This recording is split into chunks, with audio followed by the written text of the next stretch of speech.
ओम जय श्री हरि। यम बोला, हे शंभो ब्राह्मण, मेरी बात सुनो।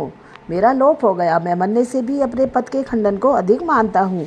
हे कमलासन, अपने स्वामी के यहाँ रहकर उसके नियुक्त किए गए कार्य को जो नहीं करता वह घुन बनता है। जो बिना कार्य खाता है तिर्यक योनि में जा 300 कल्प तक नरक भोगता है। जो निष्प्रय होकर अपने स्वामी का काम पूरा नहीं करता वह घोर नरक भोगकर कोए की योनि पाता है। जो अपने कार्य में तत्पर रहकर स्वामी के कार्य को बिगाड़ देता है वह 300 कल्प तक चूहे की योनि पाता है। जो कार्य करने की समर्थ होने पर भी घर रह जाता है वह बिल्ली की योनि पाता है। सो हे देव, मैं आपकी आज्ञा के अनुसार प्रजा के धर्मों का साधन करता हूँ और उनके कर्मानुसार पुण्य और पाप कर्म को धर्मशास्त्र के जानने वाले मुनियों द्वारा भली भांति विचार कर कल्प के आदि वर्तमान में जो यातना होती है वो मैं देता हूँ। हे प्रभु, मैं आपके नियोग को करने में समर्थ नहीं हूँ, क्योंकि कीर्तिमान राजा ने पृथ्वी से आपका नियोग उखाड़ दिया है। इस राजा के भय से समुद्र पर्यंत सब पृथ्वी के मनुष्य बैसाख के कर्तव्य धर्मों का पालन करते हैं।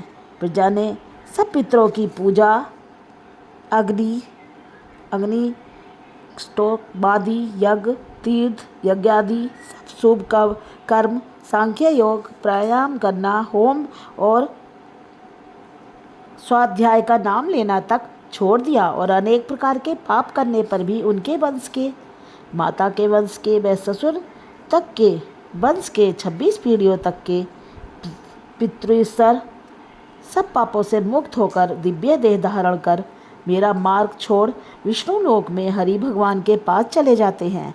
अतः अब इस काम पर मुझको रखने की आवश्यकता नहीं है।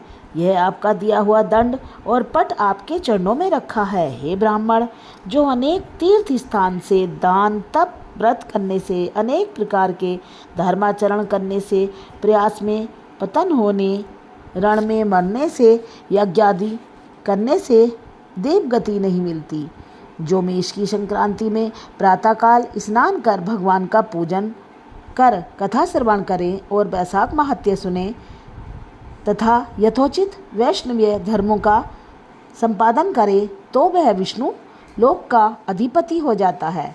राजा की आज्ञा से वैशाख के कर्मों को कर सभी मनुष्य वैकुंठ को चले जाते हैं। यह राजा मेरा तथा आपका परम शत्रु है। हे जगतपते, इस राजा का निग्रह करना उचित है। यदि हम उसकी अपेक्षा कर देंगे तो केवल विष्णु भगवान के चरणों का आश्रय लेकर वह राजा इस संपूर्ण लोक को वैकुंठ में ले जाएगा, इसमें संदेह नहीं। इस कीर्तिमान राजा ने मेरी लिपि दूर कर दी है, ऐसा किसी क्षत्रिय ने आज तक नहीं किया। हे प्रभु, पटमार्जन की बात तो पुराणों से भी नहीं सुनी। उस राजा के सिवाय भगवान में तत्पर ऐसा राजा कोई नहीं हुआ जिसने पटमार्जन की घोषणा कर दी हो और यमलोक में आने का मार्ग रोक दिया हो। जय श्री हरि।